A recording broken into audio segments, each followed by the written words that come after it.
Minai untuk malam hari ini. Kita malam hari, kalau minggu kemarin kita membahas tentang luka dari memaafkan. Jadi sebelumnya kan kita, bentar, mousku kok nggak jalan? Oh ini. Sebelumnya kan kita membahas tentang luka atau rasa sakit yang disebabkan oleh seseorang sehingga kita masih sulit untuk memaafkan gitu ya, atau sulit untuk melupakan. Jadi di bab awal di minggu kemarin tuh aku membahas tentang eh, perasaan kita dulu ketika kita habis disakiti, habis dikhianati, habis direndahkan, diremehkan, pokoknya apapun bentuknya yang memang mengindikasikan membuat kita merasakan sakit, itu kemarin kita bahas lengkap. Kemudian hari ini kita coba membedakan tentang memaafkan dan melupakan. Karena memang faktanya dua hal ini tuh berbeda. Makanya di judulnya itu memang eh, seni memaafkan tanpa melupakan. Jadi jadi kita sangat boleh dan sangat bisa untuk memaafkan meskipun kita nggak melupakan gitu. Atau mungkin kita sudah berusaha untuk melupakan, tapi sometimes masih teringat. Itu adalah hal yang normal dan sangat wajar. Makanya malam hari ini kita bahas bersama. Next, Min Ai. Oke, kenapa kita harus lebih menitik beratkan kepada memaafkannya dibandingkan melupakan? Karena memaafkan itu pada akhirnya urusan hati kita, sedangkan melupakan itu adalah urusan otak kita.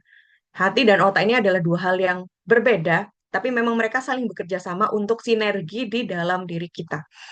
Tapi ada kalanya, ada beberapa part, ada beberapa momentum di mana hati kita dan pikiran kita ini melakukan sesuatu hal yang gak barengan terus gitu. Ada yang sesekali hatinya dulu yang berjalan atau perasaannya dulu yang berjalan, kemudian logika atau otaknya belakangan. Atau ada juga yang logikanya yang jalan dulu, perasaannya yang belakangan.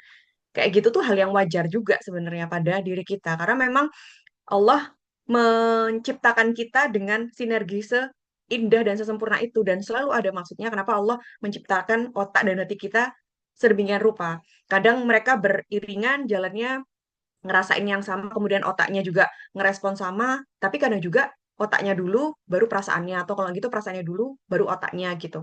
Dan itu oke sekali. Kehidupan kita akan berjalan dan bergerak seperti itu. Hanya saja untuk memaafkan ini, kita bisa melatihnya dan bisa apa ya istilahnya, melakukan atau tanda kutip memaksa diri kita untuk melakukannya segera.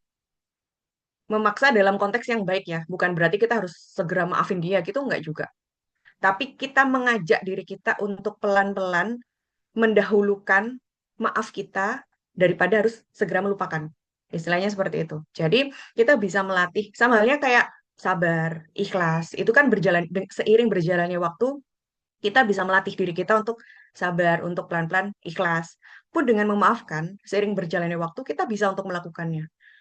Karena apa? Karena kita hambanya Allah, yang mana Allah itu memiliki salah satu sifat, yaitu Al-Afu, Maha Pemaaf dan menghapus dosa, yang mana Allah itu mengampuni dosa kita.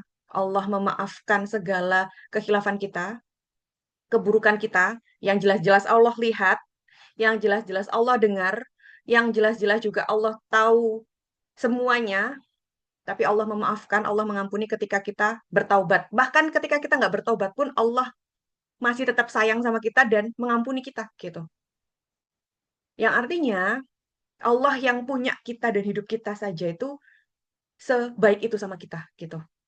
Kenapa kita yang sama-sama manusia gitu harus berberat hati untuk memaafkan mereka?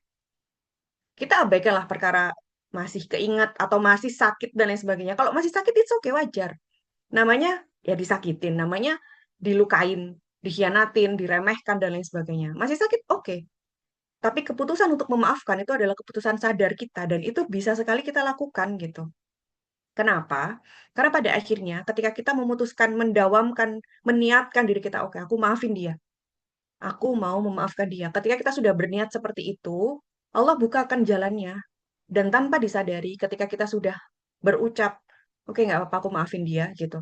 Tanpa disadari, kita lagi menghapus tuntutan dan ya sudah, kita nggak bales apapun. Dan kita tidak menginginkan apapun atas segala sesuatu hal yang pernah mereka lakukan.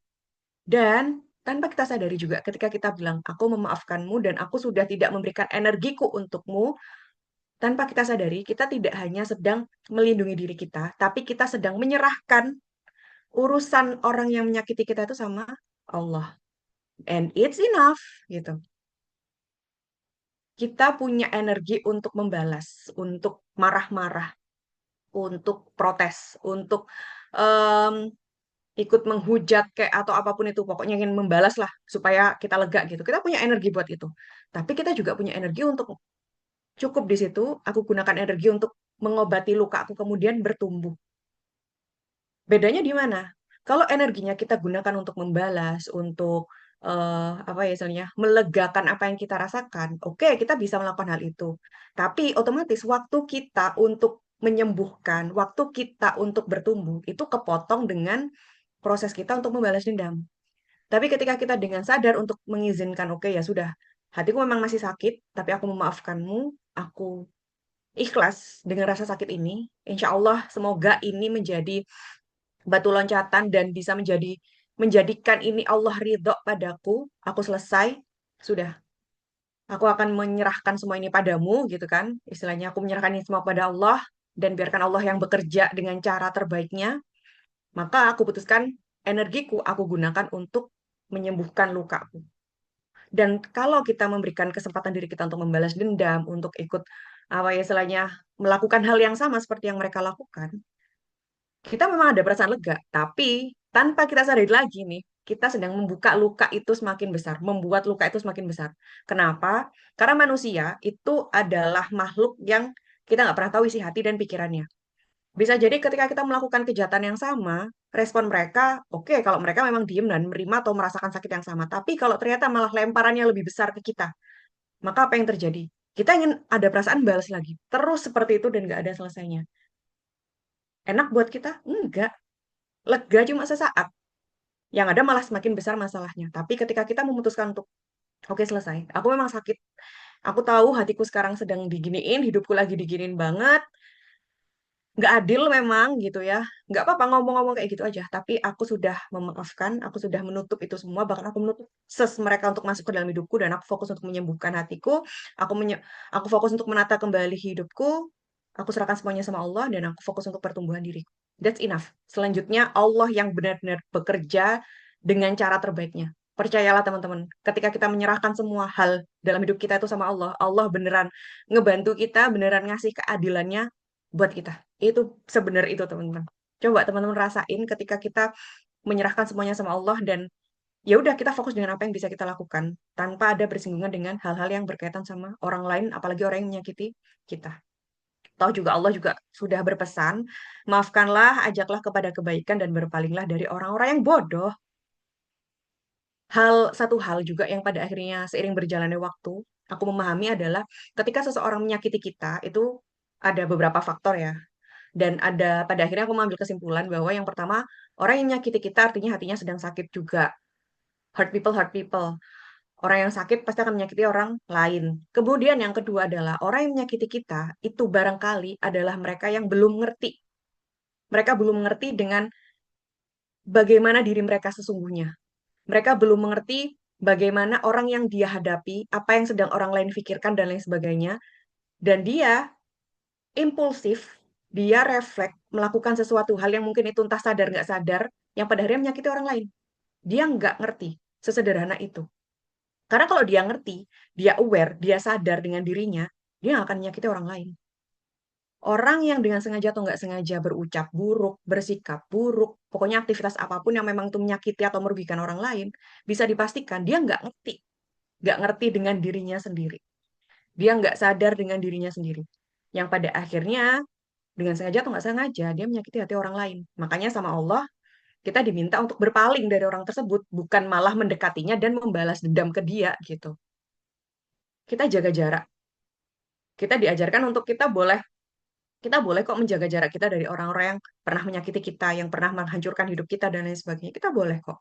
Allah ngasih kesempatan itu, Allah ngasih pilihan itu. Dan maafkanlah dan memaafkan itu amal ibadah hati. Makanya kenapa aku bilang tadi kalau kita memaafkan itu konteksnya sama ketika kita sedang bersabar. Kita sama dengan ikhlas dengan sesuatu.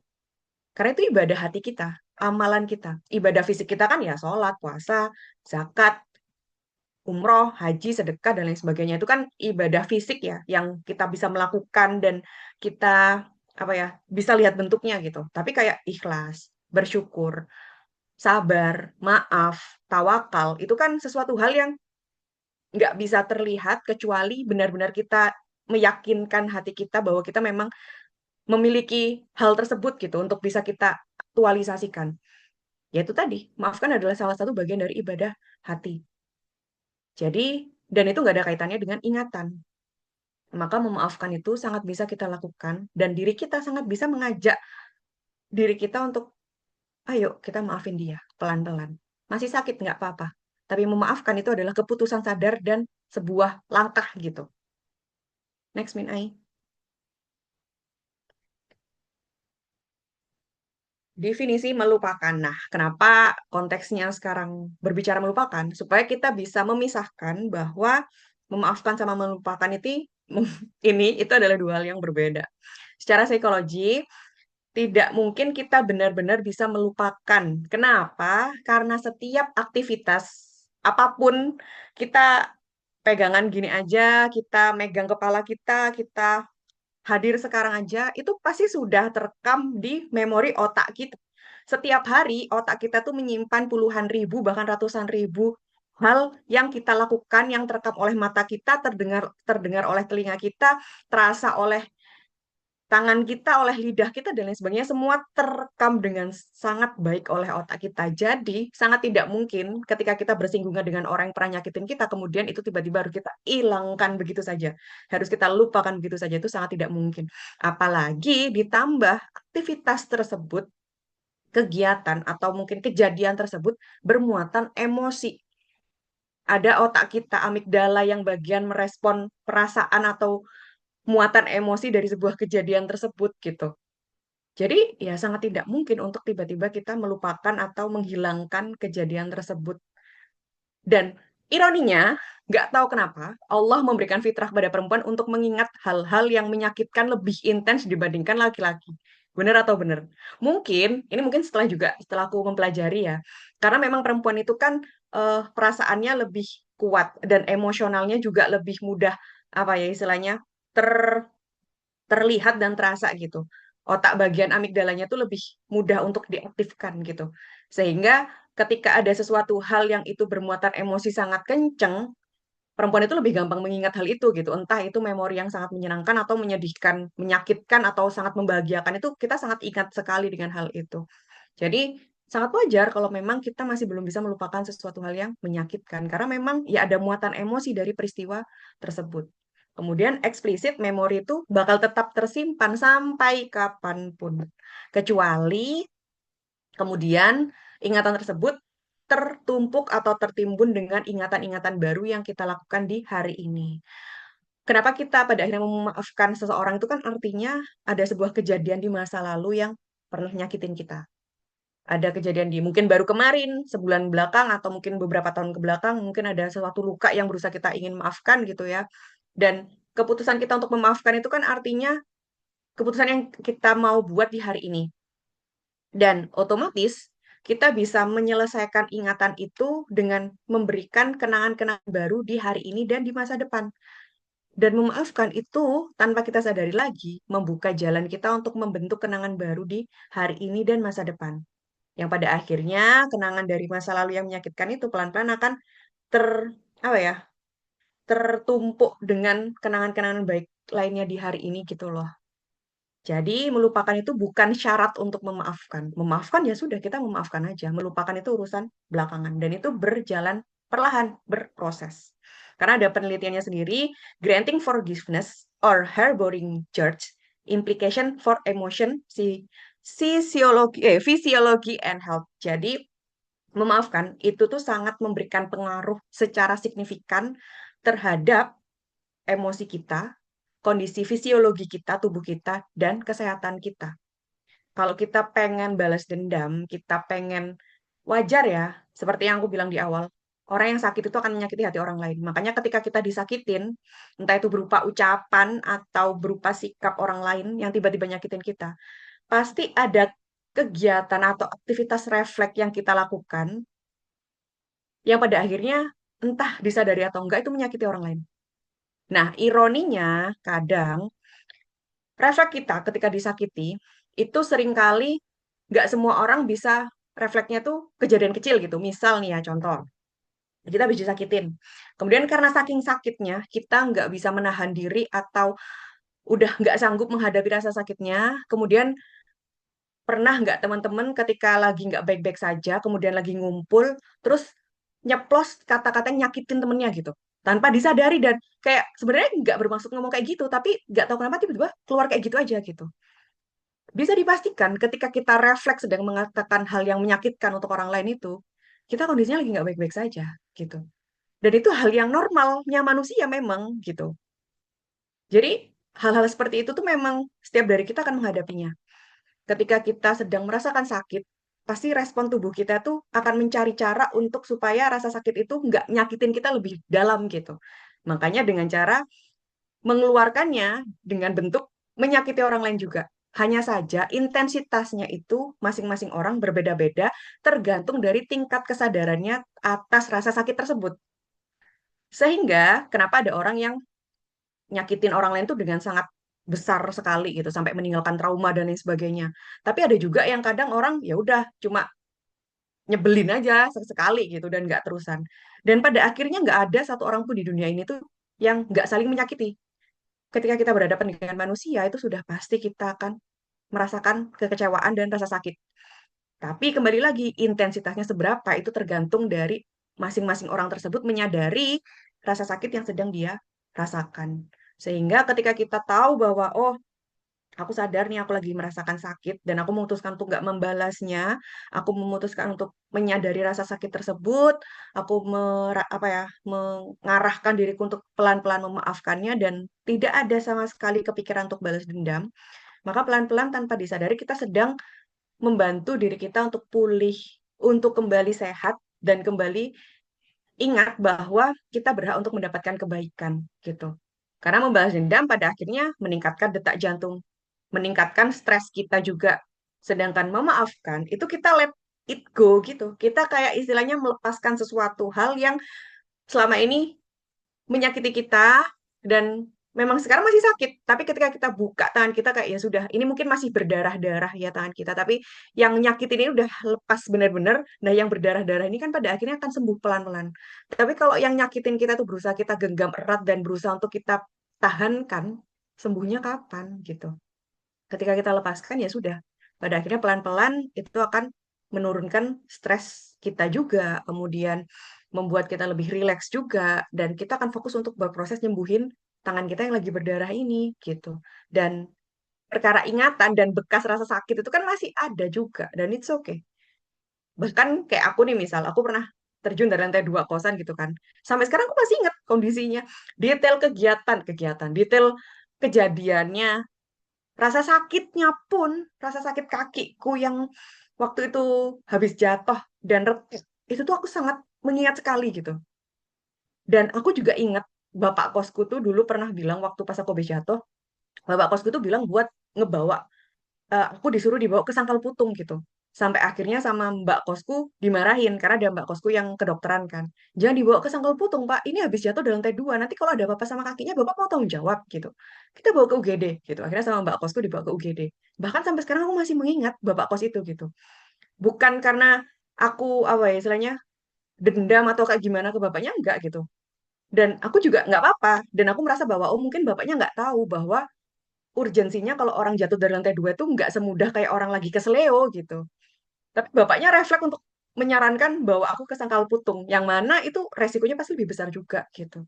Tapi waktu itu kan aku nggak tahu ya, aku fokus dengan rasa sakit kakiku, jadi kayak aku nggak mikirin itu. Tapi setelah berjalannya waktu, aku mikir bahwa oh parah sih bapaknya ini kalau sampai aku beneran dibawa ke Sangkal Putung bagaimana gitu kan. Tapi alhamdulillahnya ada mbak kosku yang mengarahkan untuk langsung dibawa ke UGD dan ya it's okay. Seperti yang aku tadi bilang, bapaknya nggak tahu dan nggak apa-apa. Dan aku apa ya, dan ya sangat wajar gitu loh. Seseorang nggak tahu sesuatu hal kemudian menyarankan hal tertentu, kemudian pada akhirnya dengan sengaja atau nggak sengaja melukai kita. Tinggal bagaimana tingkat kesadaran kita untuk menyadari rasa sakit itu gitu. Next, Min Ai. Oke, ada lagi definisi melupakan yang lain, yaitu forgiveness as a psychotherapeutic goal. Jadi, memaafkan itu sebenarnya juga terapi, terapi untuk diri kita. Theoretical formulation and preliminary empirical study. Memaafkan itu melepaskan emosi negatif. Kenapa? Karena memaafkan itu ibadah amal hati kita. Apapun yang berkaitan dengan Allah, itu pasti jalan healing kita. Titik. Rumusnya di situ, teman-teman. Segala sesuatu hal yang kita lakukan, dan itu Allah sentris, pasti membawa kita pada proses penyembuhan. Dan itu di scientific, di penelitian manapun itu juga sudah, apa ya, maksudnya sudah eksplisit tersampaikan gitu loh. Meskipun nggak konteksnya yang Allah banget gitu, nggak. Tapi beberapa penelitian, sebagian besar, itu selalu menunjukkan bahwa yang berkaitan dengan ketenangan, keimanan, fokus kita kepada sesuatu hal, itu pasti akan membawa kita pada healing gitu, pada proses penyembuhan. Pun dengan memaafkan, itu tanpa disadari juga sedang menggugurkan emosi negatif kita. Kita memutuskan, oke, oke, aku memaafkan dia, aku melepaskan segala sesuatu hal yang dia lakukan, aku relakan meskipun sakit gitu ya, tapi aku memutuskan untuk memaafkan dan cukup. Pada akhirnya kita fokus untuk pertumbuhan diri kita, fokus untuk menyembuhkan, dan kita fokus dengan hal-hal baik yang berusaha ingin kita ambil dari kehidupan ini. Tapi kalau kita fokus dengan rasa sakit kita, fokus dengan selalu mengingat apa yang dia lakukan, apa yang dia ucapkan, pada akhirnya kita fokus dengan emosi negatif dan pikiran negatif kita. Kita menjadi mudah takut, kita akan mudah, bahkan kita akan trauma berlebihan, atau mungkin kita merasa tidak layak untuk mendapatkan kebaikan-kebaikan lainnya, dan lain sebagainya. Kita akan mungkin mendendam dan berusaha untuk memberikan rasa sakit ini kepada orang lain juga, gitu. Dan itu cukup melelahkan pada akhirnya. Mengganggu kehidupan kita sendiri pada akhirnya. Memaafkan itu transformasi emosi kita. Pergerakan perubahan emosi kita yang bisa kita lakukan dan kita putuskan dengan sadar. Sedangkan melupakan itu proses memori otak. Dan itu berjalannya waktu saja, dan itu bukan tugas kita. Toh ya, otak kita tuh sifatnya tuh elastis, teman-teman. Dia bisa kita latih sesuai dengan keinginan kita. Sama dengan hati kita juga pada akhirnya. Jadi otak kita tuh bisa diajarkan untuk melakukan sesuatu hal yang mungkin belum pernah kita lakukan. Tapi kalau melupakan itu bukan sesuatu hal yang bisa kita latih ya. Maksudnya kayak hapus dia, hapus dia, hapus dia, hapus dia. Gitu tuh nggak bisa. Karena itu berkaitan sama memori. Dan memori itu sudah pasti menetap.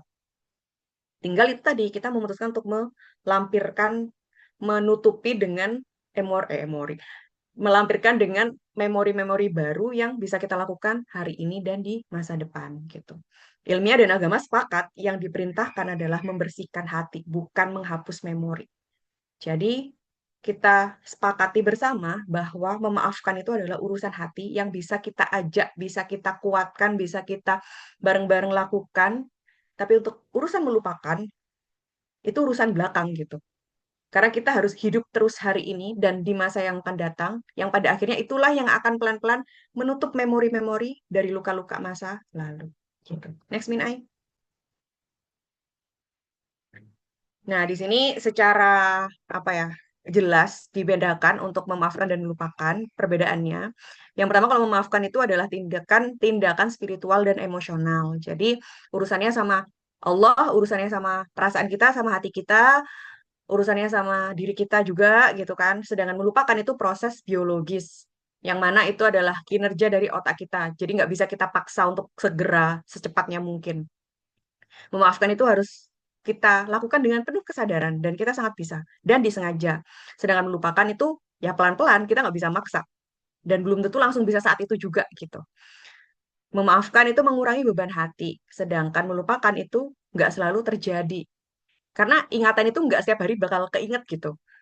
Pasti memori kita, ingatan kita kemudian terpanggil dengan hal-hal yang menyakiti kita kemarin. Itu nggak mungkin 1 minggu itu kita langsung inget itu terus, itu nggak mungkin. Pasti di momen-momen tertentu, misal pas malam hari, atau mungkin pas ada trigger tertentu, ada apa ya istilahnya, habis mendengar sesuatu atau melihat sesuatu, baru kita keinget kembali hal-hal yang menyakitkan itu. Jadi nggak selalu terjadi dan nggak selalu ada. Kemudian memaafkan itu tidak membenarkan kesalahan. Jadi kita memang memaafkan, tapi bukan berarti kita membenarkan apa yang sudah dia lakukan. Yang dia lakukan memang salah gitu. Dan kita memaafkan bukan berarti membenarkan, tapi mengizinkan diri kita untuk pulih, untuk menyembuhkan diri kita. Sedangkan melupakan itu tidak wajib untuk disembuhkan. Karena memang urusannya di otak gitu. Dan bukan berarti otak kita lagi sakit karena nggak bisa melupakan, enggak. Tapi memang kinerja otak kita seperti itu. Memaafkan itu bisa sambil tetap berjaga. Maksudnya sambil berjalannya waktu, kita masih bisa meregulasi setiap emosi. Karena proses memaafkan itu pasti naik turun ya. Sesekali kita akan merasa kayak, oke, nggak apa-apa, maaf, memaafkan gitu. Tapi kemudian otak kita keinget, akhirnya kayak berat lagi, sedih lagi, marah lagi. Tapi bukan berarti kita belum memaafkan hanya karena tiba-tiba ingatan itu muncul kembali gitu. Kita masih tetap berproses untuk memaafkan kok, meskipun sesekali otak kita kemudian mengajak kita untuk mengingat hal itu kembali. Sedangkan melupakan tidak bisa dipaksakan, benar-benar nggak bisa dipaksakan. Seringkali kalau kita semakin memaksakan buat melupakan sesuatu, ya hal itu akan semakin kuat di ingatan kita. Karena kita akan semakin fokus dengan hal itu.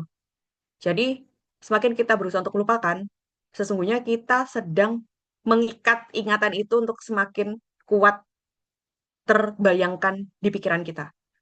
Tapi kalau kita fokus dengan let it go, fokus dengan hari-hari kita, perbaikan diri kita, hidup kita hari ini dan di masa depan, pelan-pelan ingatan itu ya bakal menjadi spark-spark kecil aja buat reminding kita bahwa memang kita pernah mendapatkan hal itu.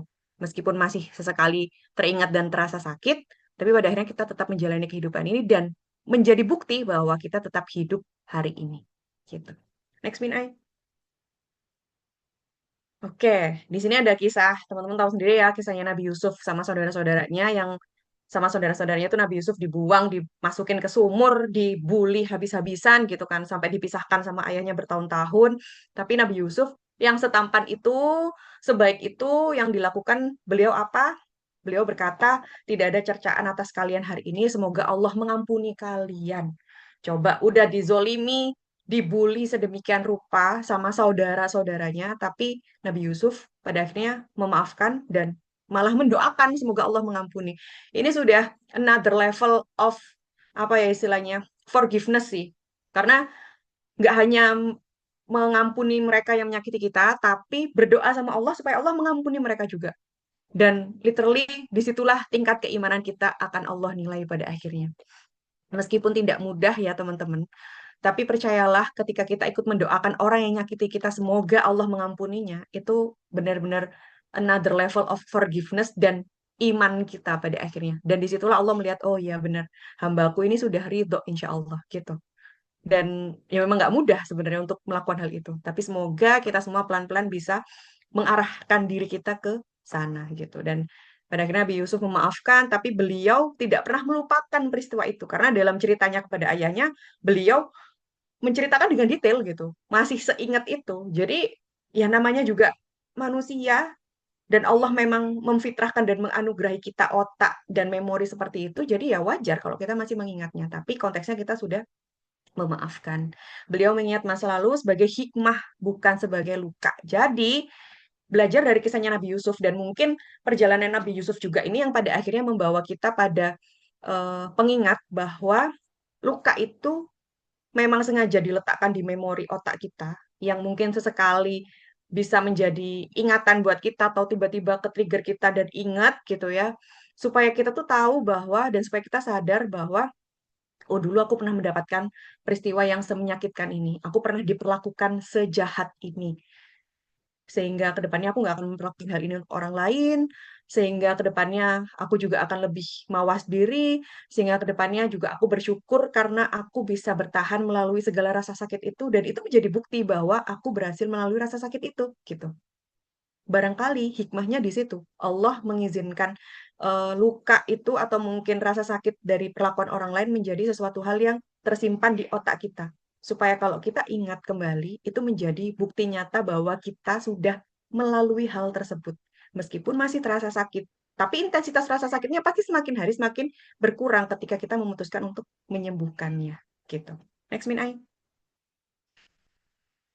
Oke, kenapa kita tidak bisa melupakan? Yang pertama, ya karena memang otak menyimpan hal yang traumatis dan emosional. Jadi ya memang Allah sudah mengesetnya seperti itu gitu. Dan ini adalah mekanisme pertahanan agar kita belajar dari masa lalu. Seperti yang aku tadi jelasin ya.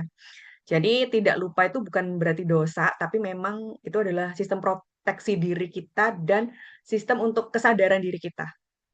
Allah memerintahkan juga untuk memaafkan, tapi mengambil hikmah dan berjaga-jaga. Kalau kita dibuat benar-benar lupa dengan sesuatu hal yang pernah nyakitin kita gitu ya kita bakalan lupa kalau ternyata kita pernah apa ya, kita bakal lebih seenaknya juga gitu. Mungkin nih kalau kemarin aku nggak ditipu, akhirnya aku nggak tahu rasanya kalau ditipu itu ternyata sesakit itu. Next time, ketika ada kesempatan untuk menipu ya, namanya manusia, Allah bisa kapan saja menjerumuskan kita kalau memang Allah ingin dan Allah menghendaki gitu kan. Akhirnya kita tiba-tiba kepleset untuk nipu orang lain gitu. Nah, tapi karena kadarullah Allah menakdirkan kita untuk ditipu, ketika ada kesempatan kita kondisinya entah di atas atau bagaimana, kemudian kita ada kesempatan yang itu tiba-tiba memanggil ego kita untuk menipu, kita tahu bahwa ditipu itu nggak enak. Ditipu itu mengecewakan dan sesakit itu. Next time, kita nggak akan berusaha untuk menipu orang lain, gitu. Karena kita tahu rasanya. Jadi kita lebih bisa berjaga-jaga. Dan pada akhirnya juga kita mengambil hikmah bahwa segala rasa sakit kemarin, aku bisa menyembuhkan hari ini. Bahwa segala perbuatan mereka yang menyakitkan kemarin, omongan mereka yang meremehkan dan lain sebagainya, aku bisa melaluinya.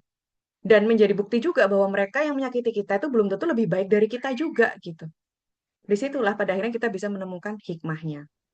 Contohnya Rasul memaafkan banyak musuhnya, namun tetap membangun sistem keamanan. Jadi kayak pas caranya Rasul ketika berusaha untuk menyadarkan apa namanya masyarakat-masyarakat yang Rasul ajak buat memeluk Islam, tapi sama mereka malah Rasul dihujat, kemudian dilempari kotoran dan lain sebagainya. Tapi pada akhirnya Rasul memaafkan dan tetap berbesar hati untuk berdoa sama Allah semoga diberi hidayah dan lain sebagainya gitu. Jadi dari banyak kisah Rasul dan sahabat gitu ya,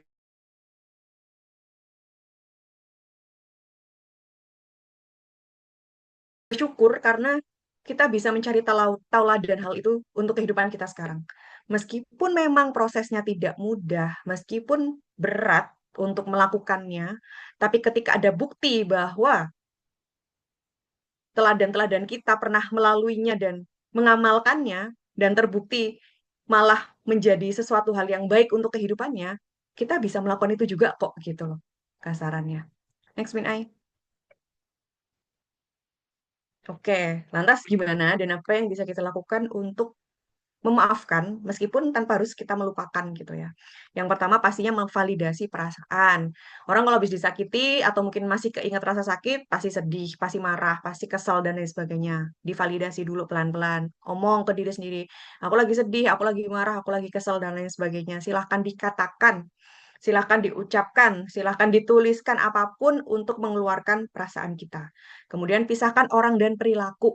Nah, ini juga yang kadang kita apa ya istilahnya sering menilai bahwa ketika seseorang menyakiti kita gitu ya, mengkhianati kita misal, kemudian ya sudah kita menganggap dia memang orangnya adalah pengkhianat sebesar-besarnya gitu dan nggak akan pernah menjadi orang yang baik dan lain sebagainya. Maka kita harus pelan-pelan menyadarkan ke diri kita bahwa yang khianat itu adalah salah satu sikapnya dia.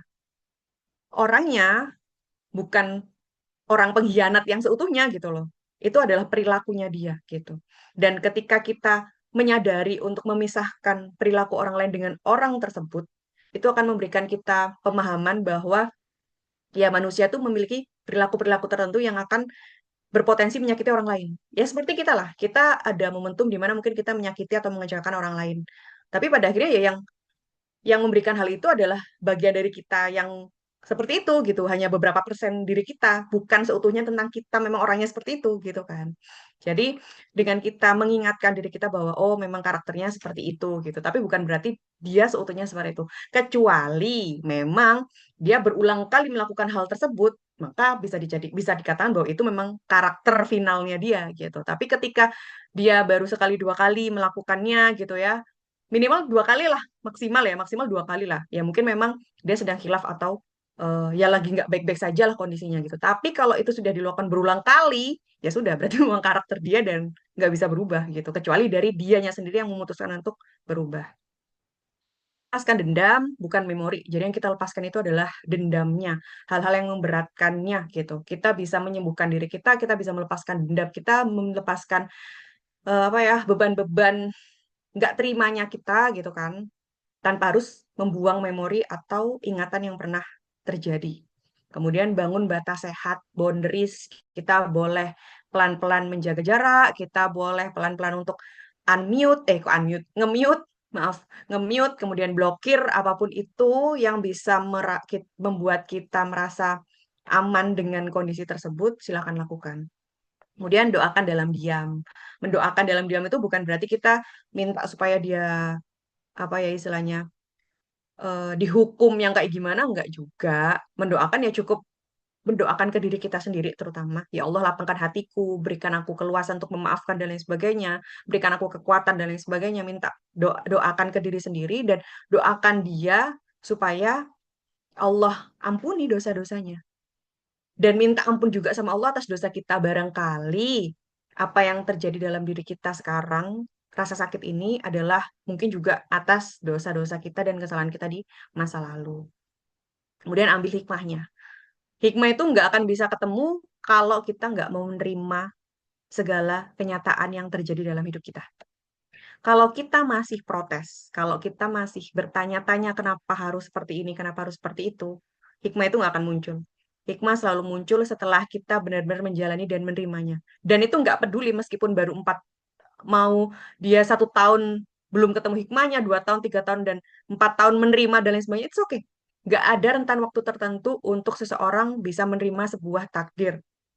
Jadi, it's okay sekali. Tapi pada akhirnya, rumusnya, hikmah itu akan keluar ketika kita sudah tidak mempertanyakan kenapa semua ini terjadi dalam hidup kita. Dan yang terakhir adalah fokus pada pertumbuhan diri sendiri. Itu udah fix ya. Semakin kita fokus dengan diri kita, semakin banyak kebaikan yang Allah hadirkan ke dalam hidup kita. Semakin kita fokus untuk kebaikan-kebaikan diri kita, semakin banyak kebaikan juga yang terpancar dari diri kita. Itu sudah hal yang mutlak juga Allah berikan gitu. Kita nggak akan bisa berbuat baik kalau kita nggak berbaik-baik sama diri kita sendiri. Kita nggak bisa, apa ya istilahnya, berucap baik kalau kita nggak kasih konsumsi-konsumsi hal-hal baik yang kita berikan untuk otak dan hati kita. Kalau yang kita konsumsi adalah hal yang buruk, hal-hal yang nggak baik gitu. Maka yang keluar pun adalah hal buruk dan hal yang nggak baik. Sama seperti rasa sakit juga. Kalau kita terlalu banyak menerima rasa sakit, keluarnya juga kita akan menjadikan rasa sakit gitu. Keluar kita akan menjadi orang yang diem. Di luar kita akan menjadi orang yang malu, yang nggak bisa show off diri kita dan lain sebagainya. Karena terlalu banyak rasa sakit yang kita terima. Tapi ketika kebaikan, kehangatan, cinta, kasih sayang, dan lain sebagainya yang kita berikan dan yang kita terima, otomatis yang akan kita berikan adalah hal-hal baik itu juga gitu. Next, Bin Ai. Oke, memaafkan itu bukan karena mereka pantas. Jadi kamu memaafkan, kita memutuskan untuk memaafkan bukan buat mereka, bukan supaya mereka bisa berleha-leha dan lain sebagainya, bukan. Tapi untuk kita gitu. Karena kita ingin dekat dengan Allah, karena kita pengen hati yang lebih tenang, lebih bersih, karena pengen hidupnya ringan. Kita nggak membawa dendam apapun gitu. Masih ada sakit nggak apa-apa. Namanya juga proses untuk menyembuhkan. Tapi proses penyembuhan itu akan terhenti, akan terhalang jalannya kalau kita sambil membawa dendam, sambil membawa apa ya istilahnya kekesalan kita untuk nggak mau nerima bahwa waktu itu kita disakitin gitu. Proses sembuh itu nggak akan berjalan ketika kita masih merasakan hal itu. Dan memaafkan itu bukan berarti kita melupakan. Memaafkan itu adalah keputusan hati. Jadi itu adalah keputusan gitu. Kayak kita memutuskan bangun pagi hari untuk lanjut mandi atau tidur lagi sampai setengah jam lagi gitu. Itu kan keputusan diri kita tuh. Alarm bunyi, kita memutuskan untuk matiin alarm, kemudian langsung aktivitas selanjutnya atau mematikan alarm, kemudian tidur lagi. Itu kan keputusan juga. Sama halnya dengan memaafkan. Memaafkan itu adalah keputusan sadar kita gitu. Sedangkan melupakan itu adalah urusan memori. Dan Allah itu melihat upaya kita kok. Bukan kemampuan kita untuk menghapus memori. Enggak. Allah itu lihatnya yang di sininya kita. seingin apa kita ridho, sepengen apa kita lebih dekat sama Allah, sepengen apa kita buat meluaskan hati kita, Allah lihatnya di situ. Dan usaha kita untuk menyembuhkan diri kita itu tadi, gitu. Dan memaafkan itu kan memang membutuhkan waktu ya. Tapi ketika kita sudah memutuskan, oke aku memaafkan. Nah, seiring berjalannya waktu, meskipun prosesnya masih naik turun, ya sudah nggak apa-apa. Memang itu prosesnya. Tapi dari awal diniatkan bahwa, oke aku memaafkan, aku nggak akan dendam, aku nggak akan ngebales, aku nggak akan jadi seperti mereka. Biarkan mereka menjadi seperti itu dan biarkan itu menjadi hukuman terberat buat mereka gitu. Dengan sikap dan karakter yang mereka seperti itu tuh udah menjadi hukuman sebenarnya dari Allah. Dan kita jangan menjadi seseorang yang seperti itu hanya karena kita juga sedang disakitin gitu. Next, Min Ai. Oke, tidak ada jiwa yang menjadi mulia kecuali dengan memaafkan. Jadi memang Allah mentakdirkan luka, Allah mentakdirkan kita disakiti dengan lisan atau dari sikap dengan apapun itu, ya karena memang Allah pengen menjadikan kita lebih mulia dari sebelumnya. Sebelumnya kita mungkin ada sesuatu hal yang salah, sesuatu yang nggak benar, kemudian pengen Allah sucikan, pengen Allah bersihkan, pengen Allah muliakan melalui proses sakit ini dengan cara kita memaafkan. Ketika kita memutuskan untuk memaafkan, satu level juga Allah memuliakan kita. Dan Allah mencintai hati yang maafan. Allah itu sangat suka, sangat cinta dengan hambanya yang sabar, yang nerima, yang ridho, yang lapang, yang ikhlas. Meskipun semua itu dilakukannya itu nggak gampang, nggak apa ya, nggak semua orang bisa langsung bisa di level itu gitu. Pasti ada keluh kesahnya dulu, pasti ada marah-marahnya dulu, pasti ada protes dan bertanya-tanya dulu, pasti ada apa ya istilahnya kayak hopelessnya dulu dan lain sebagainya. Tapi at the end ketika kita di titik sabar, di titik lapang, di titik ikhlasnya, disitulah Allah benar-benar langsung notice, oh ini hambaku yang kemarin aku kasih kenyataan seperti ini, dia memaafkan. Oh, hambaku yang ini setelah kemarin dengan segala hal yang terjadi dalam hidupnya, dia ridho. Ternotis sama Allah dan Allah sangat suka dengan hamba-hambanya yang seperti itu. Next minute. Oke, Alhamdulillah. Terima kasih teman-teman untuk sharing malam hari ini. Mohon maaf kalau ada salah kata atau pengucapannya. Untuk selanjutnya, aku serahkan ke Mila. Assalamualaikum warahmatullahi wabarakatuh. Waalaikumsalam warahmatullahi wabarakatuh. Terima kasih Pak Ayun Dede yang sudah memberikan materi hari ini. Gimana nih sampai sejauh ini? Teman-teman mungkin ada yang mau ditanyakan. Tapi sebelum ke sesi Q&A, karena seperti tadi ya, kita akan ada truth or dare. Jadi nanti bakalan di spin wheel sama ilustrator untuk nama-nama kalian. Jadi kalau misalnya nanti pas sudah di stop nih namanya nama Kak Elia, nanti Kak Elia bisa pilih terus atau order. Seperti itu ya. Sudah siap mungkin teman-teman semua. Aku coba send dulu ya untuk pertanyaannya. Sama itu spinnernya, Min Ai. Spinnernya udah ready belum untuk spinner dan nama-nama teman yang hadir malam hari ini untuk di spin wheel di truth order malam hari ini.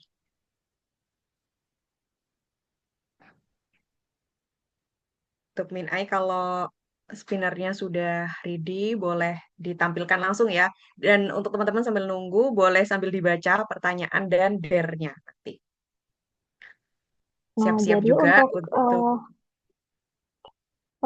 untuk teman-teman nanti yang semuanya ya, itu harus semuanya ya. Jadi nggak cuma satu orang aja, semuanya mendapatkan kesempatan untuk untuk sharing. Kalian mau truth atau dare? Nah, kalau yang truth juga nggak semuanya ya. Jadi cuma satu pertanyaan aja. Jadi kalian harus jawab nih jujur, secara jujur. Mau pertanyaan yang manapun, kalian bisa pilih salah satu. Dan juga untuk yang dare-nya juga, kalian bisa pilih salah satu. Jadi nggak semuanya ya untuk yang truth atau yang dare. Oke, kita mulai ya.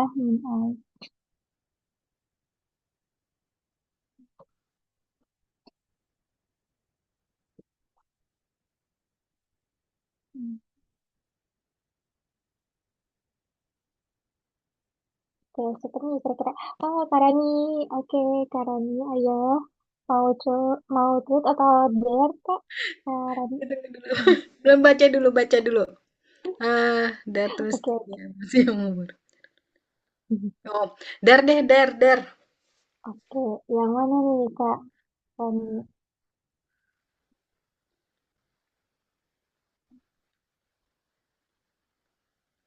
Yang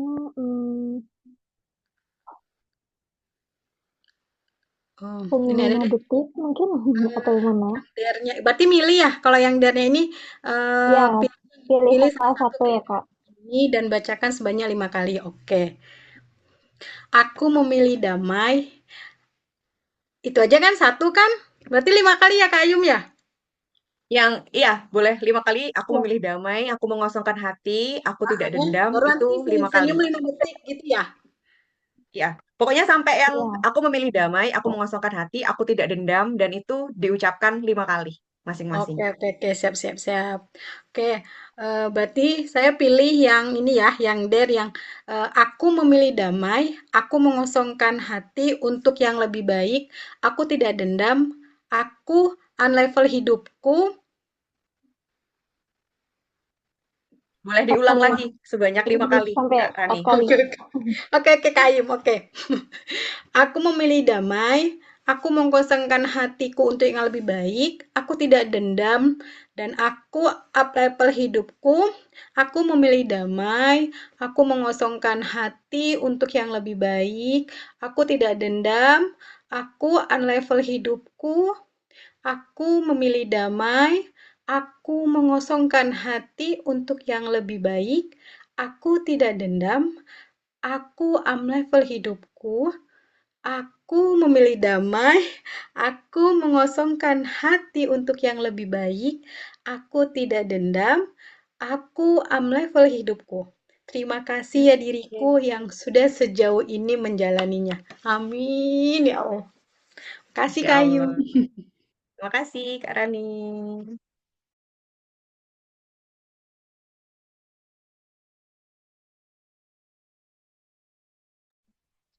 Masya Allah. Terima kasih Kak Rani sudah memilih DARE dan melakukan afirmasi baru saja malam hari ini untuk dirinya sendiri. Memilih damai, mengosongkan hati, dan up level menuju lebih baik. Masya Allah. Oke, boleh lanjut Min Ai. Kira-kira siapa ya? Itu Kak siapa? Kak Kalia ya? Kak siapa? Kak Kak Gita. Ada nggak Kak Gitanya? Ayo Kak Gita mau pilih tweet atau dare? Kebanyakan sih sebelumnya pilih tweet ya. Tapi kalau mau Share coba aja. dare, oke boleh. Silahkan Kak Gita yang mana?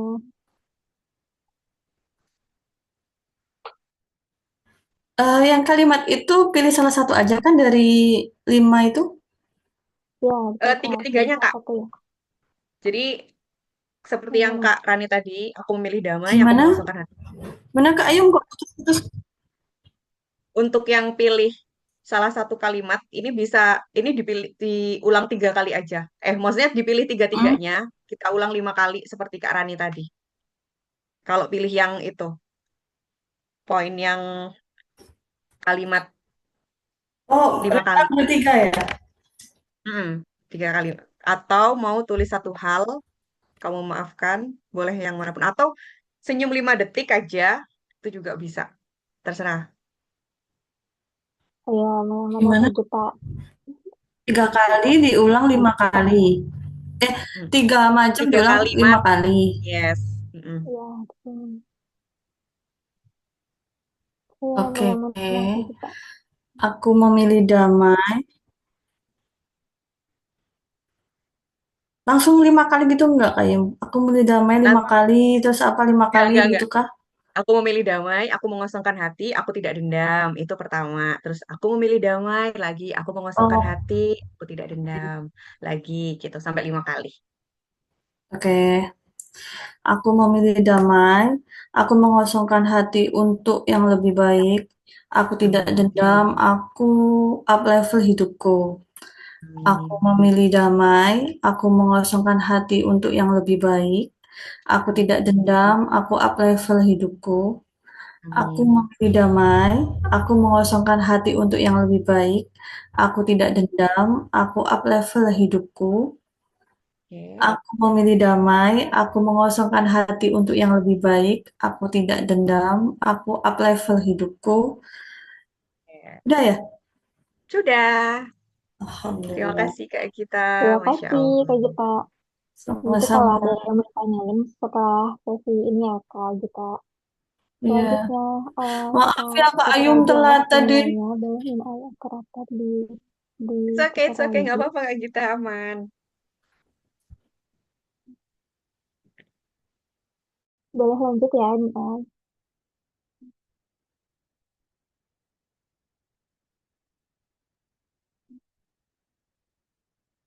Kira-kira siapa lagi ya?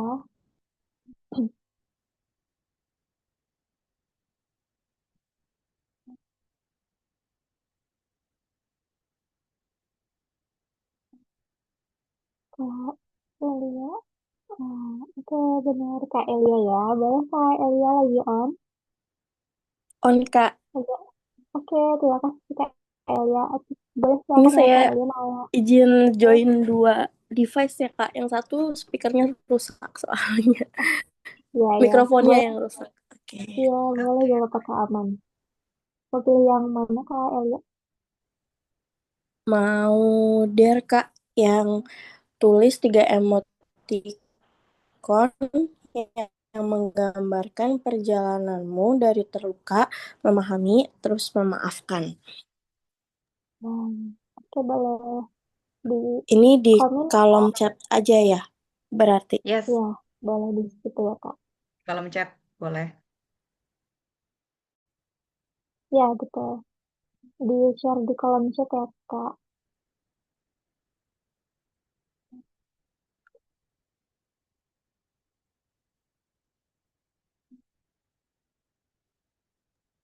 Dan nanti boleh sambil dijelaskan kenapa memilih 3 emoticon tersebut untuk masing-masing fase perjalanannya.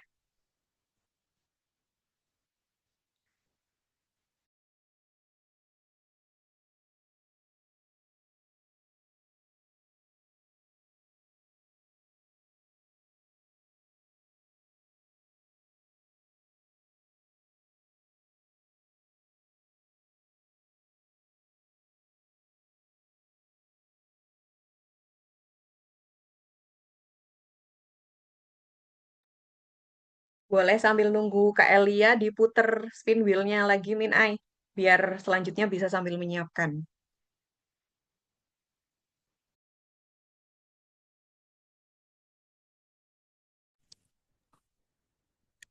Emotnya bener nggak Kak Ayum kayak gitu aja? Yes, benar nggak apa-apa. Boleh dijelaskan Ya, kenapa memilih emoticon gini, terus emoticon nangis dan emoticon gitu di jadi masing-masing fasenya itu. Boleh Masing-masing fase diceritakan. ya. Hmm. Kalau pertama ketika merasa terluka itu kayak shock ya. Kan kalau terluka berarti melibatkan orang lain. Hmm.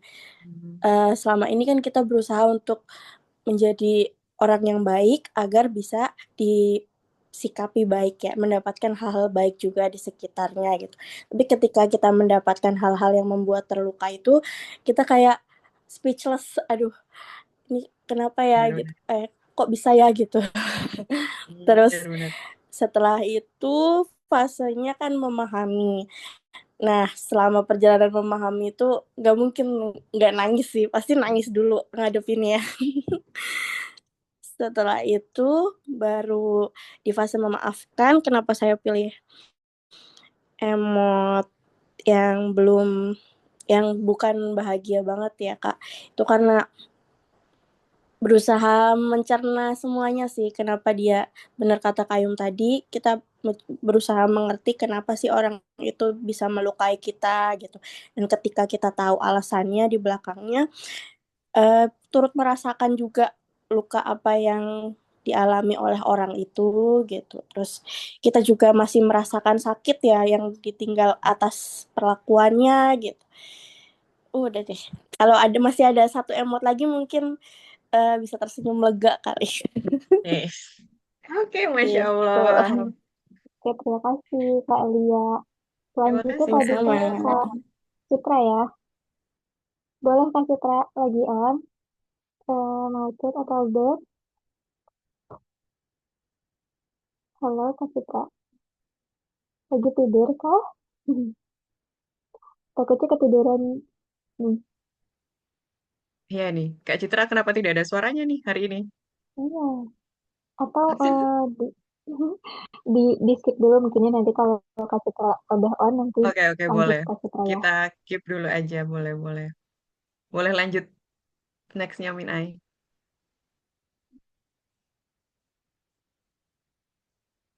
Boleh di remove aja, tapi kita note Kak Citra yang belum. Berarti tinggal Kak Tari. Halo, Oh, ini dia. Nah, aduh ada suaranya. Kemana biasa aku aja? lagi nganterin ponakan aku tidur. Oh, Wah, Masya Allah. Oke. Aku pilih Silahkan Kak apa Citra. ya? Mau yang mana? Truth atau dare, Kayaknya Kak? aku apa tanda dari dirimu bahwa kamu mulai memaafkan meski belum melupakan?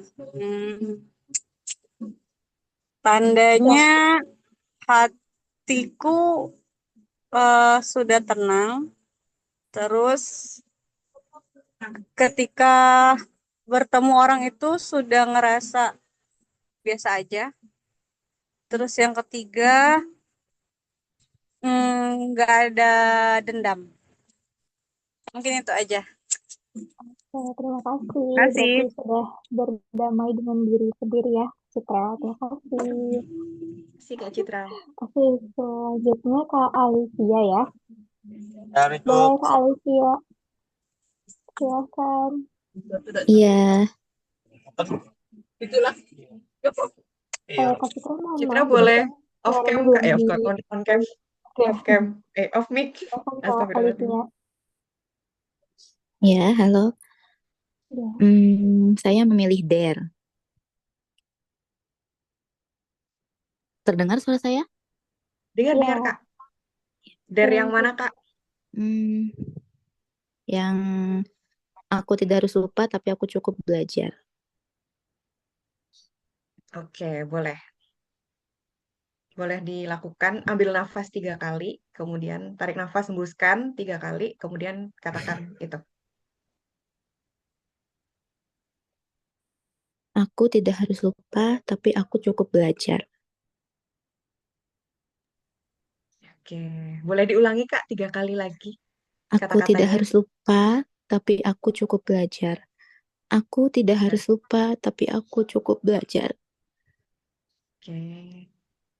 Terima kasih, Kak Liv. Terima kasih Iya, Sudah terima Kak kasih. Alicia. Nanti nafas kalau ada dan pertanyaan setelah ini ya Kak Alicia. Oke, ya tinggal berapa lagi nih? 2 orang lagi ya berarti. Kak Tari sama Kak Kisti ya. Oke, boleh. Selanjutnya ya,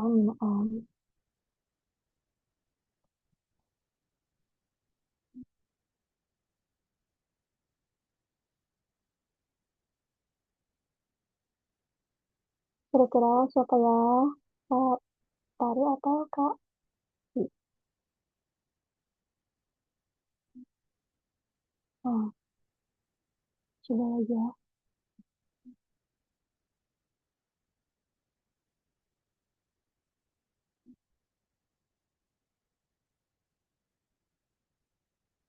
Oke, selanjutnya Kak Kisti dan yang terakhir Kak Tari ya. Boleh Kak Kisti Aldila, boleh pilih mau truth atau dare? Iya, baik Kak. Terima kasih. Oh, suaranya lagi bintang. Iya, nggak apa-apa, Kak. Siapa ya, Kak? Ya, saya mau yang dare, Kak.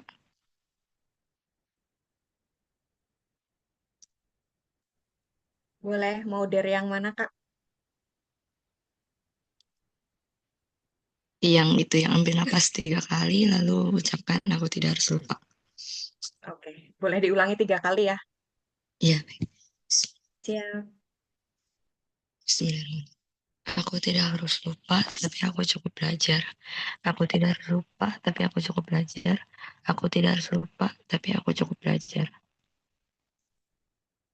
Nah, baik, terima kasih Kak Oke, Rizky. Masya Allah. Cukuplah Terima ya kasih Kak Kak Kristi. Rizky. Selanjutnya yang terakhir Kak Tari. Boleh Kak Tari lagi on. Mau pilih yang TET atau DER Kak Tari?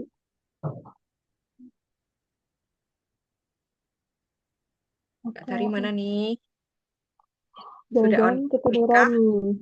Oh, Oh, oke ini nih. udah. Aku ya, Yang mana? Ya, ya. maaf aku Ayo, lagi yang mana? baru dari toilet. Oke, oke. Mau truth atau dare, Kak? Ah, aku der. Oke. Silakan yang mana Dare yang Kak? mana? Yang itu, pilih salah satu kalimat ini yang dan bacakan sebanyak 5 kali. Oke. Ini nggak dipilih salah satu, Kak. Itu Lima-limanya aja tiga-tiganya. boleh nggak? Hah? Iya, tiga-tiganya. Bukan limanya. Tiga-tiganya diulang Oh 5 kali. iya, oh iya. Oke, oke, oke. Oke. Ya, aku memilih damai, aku mengosongkan hati untuk yang lebih baik. Aku tidak dendam, aku up level hidupku. Aku memilih damai, aku mengosongkan hati untuk yang lebih baik. Aku tidak dendam, aku up level hidupku. Aku memilih damai, aku mengosongkan hati untuk yang lebih baik. Aku tidak dendam, aku up level hidupku. Aku memilih damai, aku mengosongkan hati untuk yang lebih baik. Aku tidak dendam, aku up level hidupku. Aku memilih damai, aku mengosongkan hati untuk yang lebih baik. Aku tidak dendam, aku up level hidupku. Oke, Terima kasih Kak Tari. Hari ini berarti makasih. lebih banyak yang pilih DER ya. Sama-sama. Kalau di pekan selanjutnya, pekan sebelumnya itu banyak yang pilih TRUT. Nah, gimana nih teman-teman semua hari ini perasaan kalian setelah melakukan truth or dare tadi? Eh, Mungkin kalian bisa komen ya di bawah perasaannya kayak gimana. Nah, setelah ini juga kita akan buka sesi Q&A. Jadi untuk teman-teman yang mungkin ya sudah ada pertanyaan atau mungkin ada yang mau di-sharingkan ke pengalaman pribadi atau apapun, feel free. Boleh banget ya yang mau eh, bertanya atau mau yang sharing. Boleh silahkan on mic. Mau siapa dulu nih? Kak Alivia, Kak Kiki mungkin, atau Kak Alia, atau teman-teman lain yang sudah setia ya join Kak Cika, Kak Gita, Kak Rani, Kak Tari. Ayo, mau siapa dulu nih? Karena kita masih ada waktu ya, setengah jam lagi, jadi masih buka untuk sesi Q&A-nya. Atau mau dipilih aja, mungkin ya. Mungkin coba dari Kak Alicia.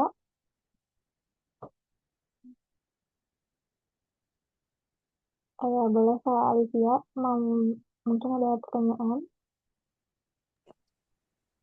Ya, halo, Kak. Iya, Eh, silahkan. iya, saya mau tanya. Ya, saya eh, baru-baru ini kan dapat apa ya namanya, mungkin teguran juga dari Allah ya, eh diselingkuhi. Nah, saya sudah mencoba berusaha melupakan, merelakan. Insya Allah saya ikhlas dan ketetapan Allah. Masalahnya, eh, saya diselingkuhi, jadi mantan pasangan saya itu satu kantor dan selingkuhannya juga satu kantor sama saya. Jadi setiap hari itu masih ketemu. Jadi mungkin memang agak susah untuk apa ya, pasti sulit untuk melupakan. Tapi saya sudah mencoba untuk mengabaikan mereka, walaupun untuk masalah pekerjaan kantor saya tetap profesional. Itu bagaimana ya maksudnya? Kadang-kadang masih ada terasa sesak di hati itu. Itu saja. Mungkin ada masukan bagaimana cara menghadapinya. Seperti itu. Terima kasih. Terima kasih Kak Olivia atas cerita dan pertanyaannya. Jadi memang tidak mudah ya kalau misal eh, seseorang yang pernah sama kita kemudian qadarullah berselingkuh dan masih satu lingkungan, apalagi tempat bekerja, itu pasti sangat tidak mudah untuk menjalani hari-harinya Kak Olivia untuk bekerja setiap harinya. Bahkan mungkin ketika berangkat kerja itu sudah tidak ada semangat dan bahkan mungkin kesulitan untuk menghadapi berangkat kerja dan berangkat kantor itu pasti ada di titik kayak kalau bisa pilih nggak berangkat mungkin nggak akan berangkat gitu. Tapi ya ini amanah, ini tanggung jawab yang memang harus diselesaikan gitu ya. Oke, yang pertama memang untuk seperti yang Kak Alivia bilang bahwa pelan-pelan pasti sudah berusaha untuk mengikhlaskan. Tapi ingat gak perlu dipaksa untuk segera melupakan atau bagaimanapun caranya gitu. Kalau masih sesak, gimana caranya? Ya itu wajar. Karena ya kita manusia. Dan momentum seperti itu tuh bukan sesuatu hal yang mudah untuk tiba-tiba bergeser menjadi tiba-tiba langsung tenang dan menerima itu nggak semudah itu. Jadi nggak apa-apa kalau sekarang masih sesak, apalagi faktanya masih satu tempat kerja gitu. Yang penting kuncinya satu, profesionalitas kerja tetap dijaga. Kemudian kedua, kalau memang ada kondisi atau in case eh, sesuatu hal aktivitas yang memang harus dikerjakan bersama, kalau memang dirasa sudah kuat untuk melakukan, silakan dilakukan. Tapi kalau tidak, Kak Livia memiliki pilihan untuk menjaga jarak terlebih dahulu. Jadi nggak usah memaksakan diri untuk selalu apa ya, selalu ready dan lain sebagainya di kondisi-kondisi yang memang mengharuskan bertemu langsung, berhadapan dan lain atau bersinggungan langsung dan lain sebagainya. It's okay. Jadi tetap kondisi diri kita, kondisi perasaan kita harus tetap kita prioritaskan tanpa mengesampingkan pekerjaan dan tanggung jawab. Dan kuncinya mungkin bisa dikomunikasikan kepada atasan atau siapa yang sekiranya berada di dalam lingkup tersebut dengan kondisi tersebut gitu kan. Kemudian kalau dirasa ketika ada momentum di mana berpapasan atau mungkin bertemu atau mungkin melihat langsung, pasti ada perasaan sedih, ada perasaan nggak terima, ada perasaan nyesek seperti yang Kak Livia bilang dan lain sebagainya. It's okay. Kalau dirasa senggak kuat itu, nangis dulu di toilet nggak apa-apa banget. Atau mungkin kalau nggak kuat itu kemudian langsung mau nge-breakdown di sebuah buku atau catatan, boleh banget. Langsung dikeluarin, diluapin. Nanti pelan-pelan pasti akan Allah bawa untuk menuju kondisi yang lebih tenang, lebih baik, lebih indah di depan sana. Mungkin belum sekarang. Karena memang sama Allah masih dikasihnya seperti ini sekarang. Dan it's okay sekali. Kalaupun memang barangkali nantinya sama Allah diberikan cerita atau takdir yang lebih baik, entah eh, berada di level up karirnya, ditingkatkan dan lain sebagainya setelah melalui fase ini, ya itu adalah bonus dari Allah. Tapi untuk barangkali untuk melalui hal itu harus berhadapan dengan kenyataan ini dulu. Dan itu oke sekali.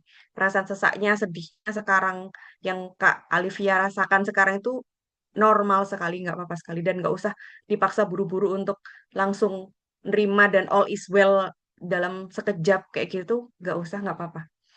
Cuma yang penting setiap hari harus tetap menerima, setiap hari harus terus menghadapi rasa sakit itu. Karena pada akhirnya pelan-pelan ketika kita menghadapi rasa sakit itu, disitulah kita bertumbuh gitu. Disitulah kita akhirnya menyadari bahwa memang ada sesuatu hal yang memang harus kita sembuhkan, harus kita maafkan, harus kita terima, harus kita perbaiki.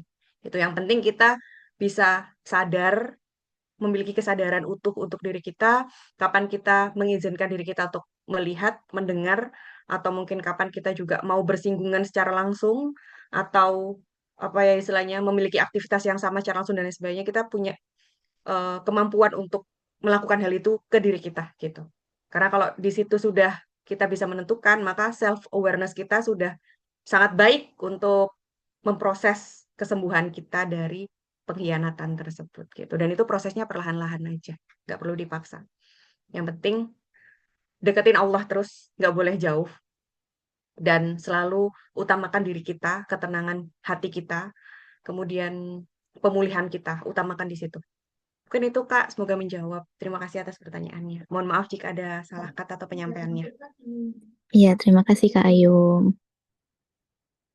Oke, mungkin Kak Alivia sudah cukup atau ada yang mau ditambahkan lagi Kak untuk pertanyaannya? Sudah cukup Kak. Terima kasih. Terima kasih. kasih Kak Alvia. Selanjutnya kita ke peserta selanjutnya. Kak Elia, mungkin mau bertanya? Iya, Kak. Boleh silahkan. Suaranya apakah sudah masuk? Ya, sudah. Kak, aman ya? Oke. Untuk pertanyaannya, Ayum, apakah boleh ketika kita dalam proses memaafkan luka itu sendirian gitu? Jadi nggak pengen cerita ke siapa-siapa, meskipun kita juga dikelilingi oleh orang-orang yang ingin mendengar cerita kita gitu, tapi dari diri sendiri tuh kayak kurang bisa meluapkan, kurang bisa menceritakan itu seperti apa gitu. Apakah aman ke depannya gitu? Karena mungkin orang-orang di sekitar juga takutnya kok bisa dipendam, kenapa harus memendam sendiri, cerita dong cerita gitu. Tapi dari diri sendiri tuh, dari diri saya tuh nggak bisa untuk menceritakannya gitu. Apa aman aja ya Kak ya, atau gimana? Mohon sarannya. Terima kasih. Oke, terima kasih Kak Elia atas pertanyaannya. Jadi it's okay sekali kalau memang kita ingin berproses menyembuhkan atau memaafkan seseorang itu sendirian. Sebenarnya kuncinya tuh bukan sama siapa kita menyembuhkan, tapi bagaimana cara kita menyembuhkan. Karena pada akhirnya ya yang bisa nyembuhin diri kita adalah diri kita sendiri. Nah, tapi gimana caranya supaya kita benar-benar sembuh, benar-benar memaafkan, itu tergantung dari aktivitas apa yang kita pilih untuk memulihkannya. Misal, ketika kita berusaha untuk memaafkan atau menyembuhkan luka hati kita, kemudian aktivitas kita apa? Aktivitas kita scrolling, terus nggak ngapa-ngapain, dengerin lagu-lagu galau, terus kayak ya udah menjalani hidup ini ngalir seperti air aja gitu, sambil nangis-nangis terus dan lain sebagainya gitu. Sambil kita itu ketika kita sendirian ya, terus ketika kita di hadapan banyak orang kita struggling gitu kayak kita ketawa-ketawa dan lain sebagainya, padahal masih ada beban berat yang kita rasakan. Nah, itu nggak akan menyembuhkan apapun.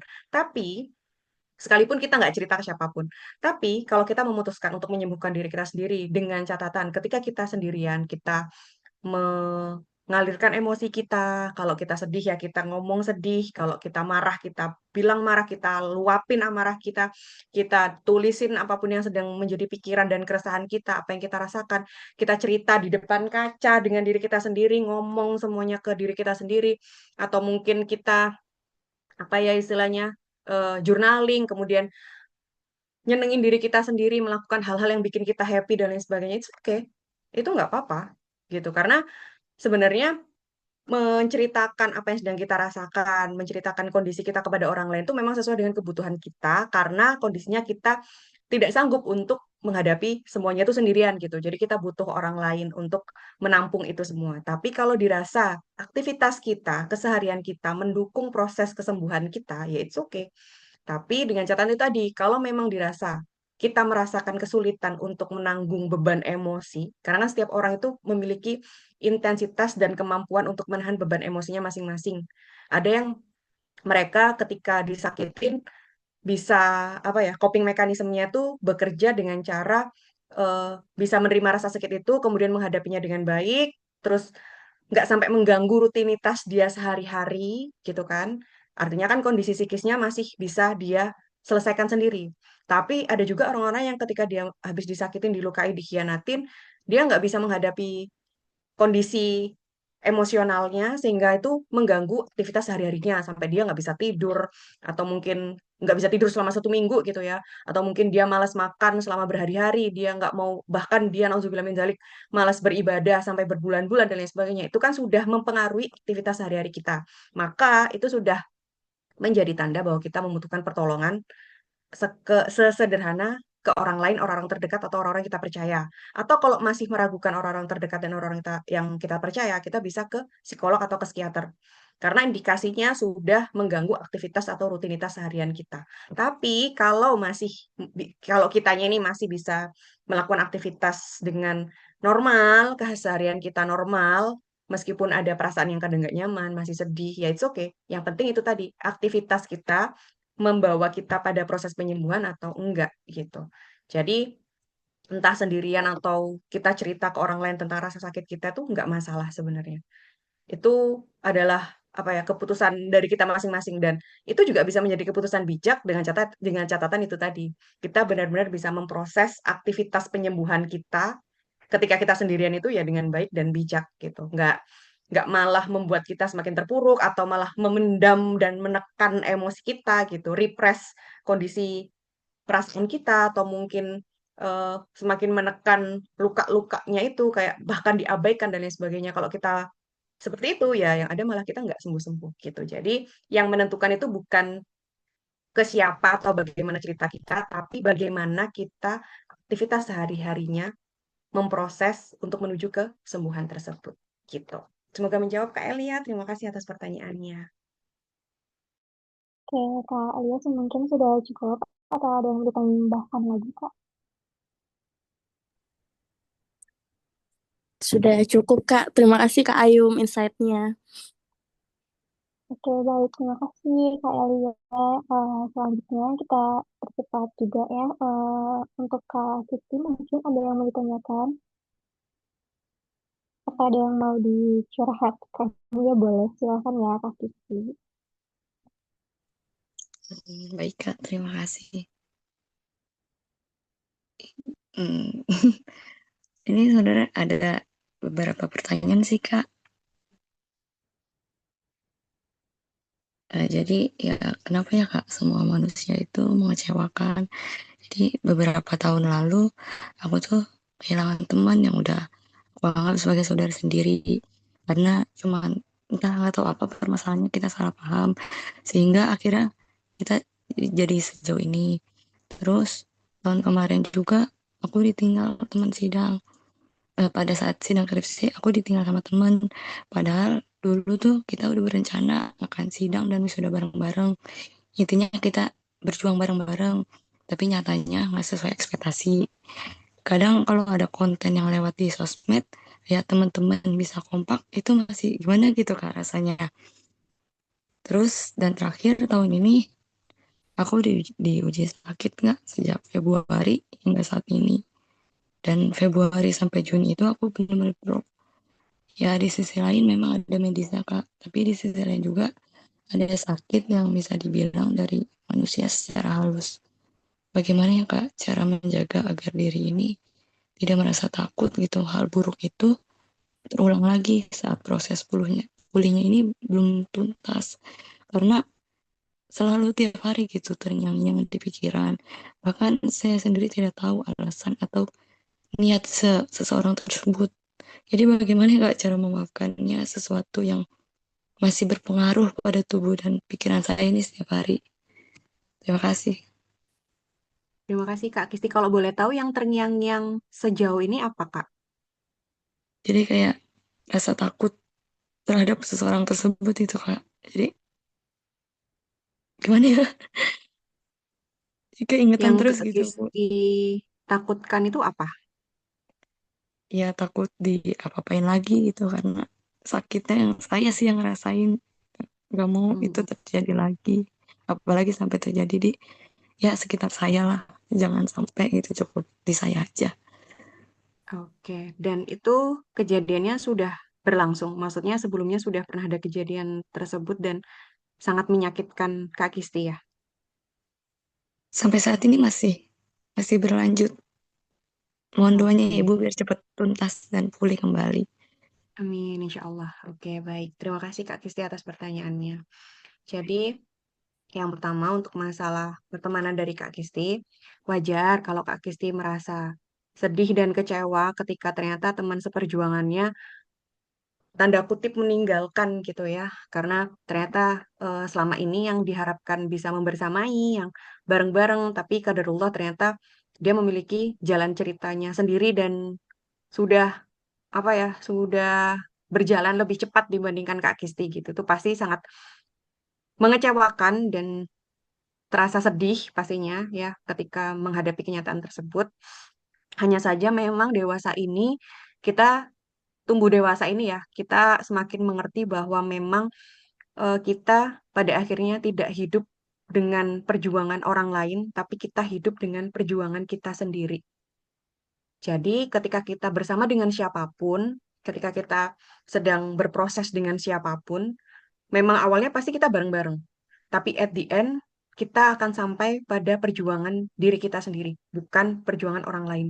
Sekalipun startnya kita usahakan bareng-bareng. Kita startnya bareng-bareng, prosesnya bareng-bareng, bahkan mungkin caranya pun juga sepertinya sama. Make sure bahwa setiap fase demi fase itu sama, bareng-bareng semuanya, tapi qadarullah pada akhirnya setiap dari kita itu akan memetik dan berjalan sesuai dengan track dan jalur kita masing-masing.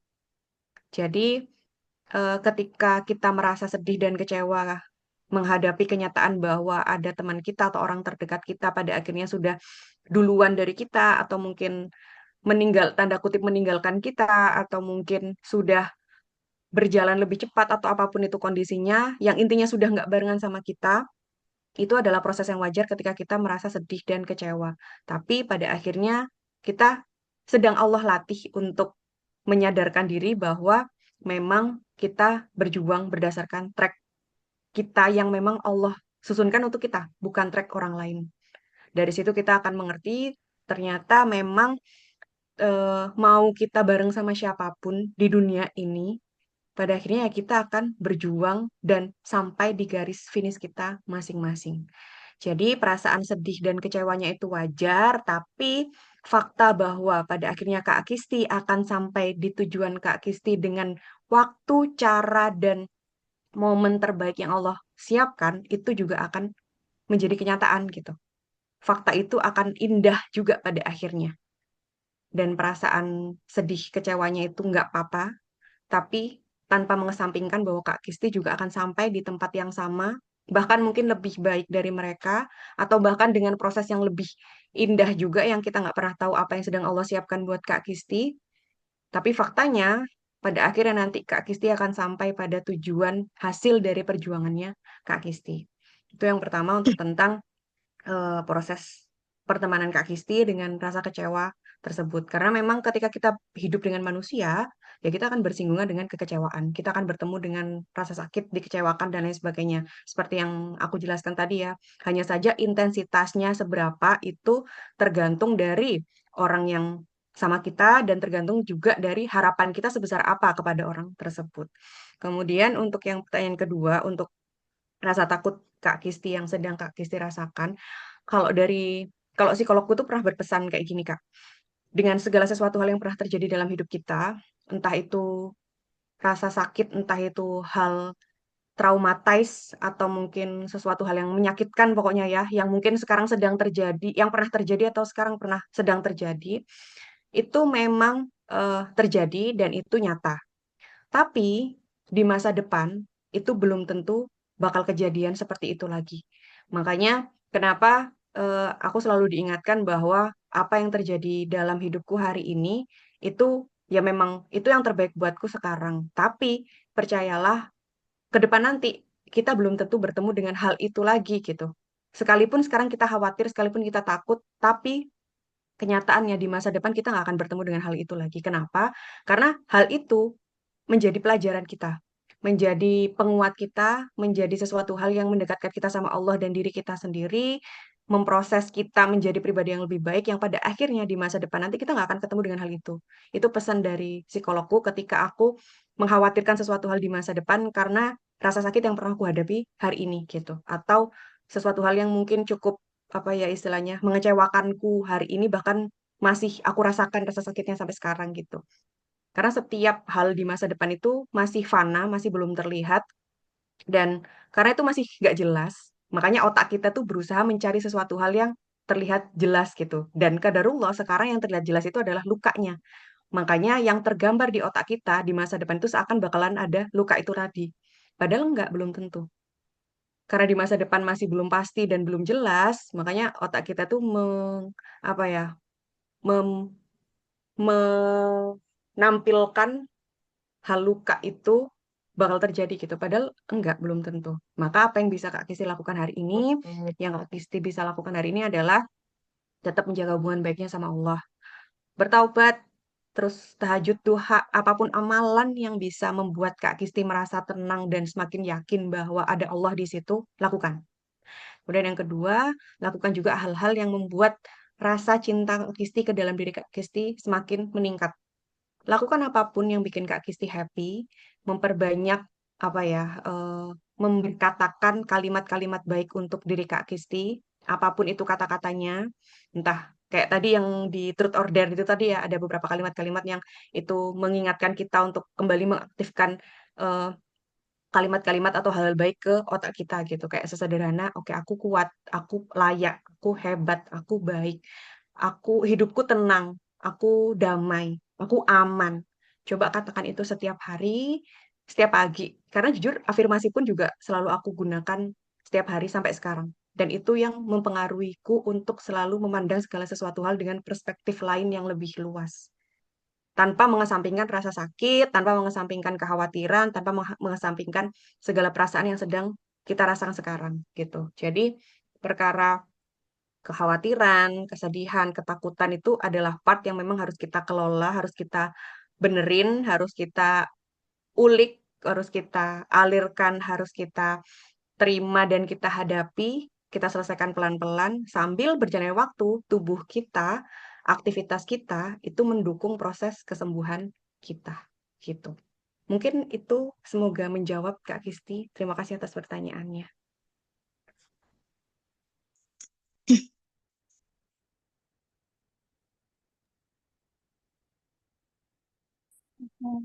Sampai sini ada yang masih mau ditanyakan, Kak Rizky?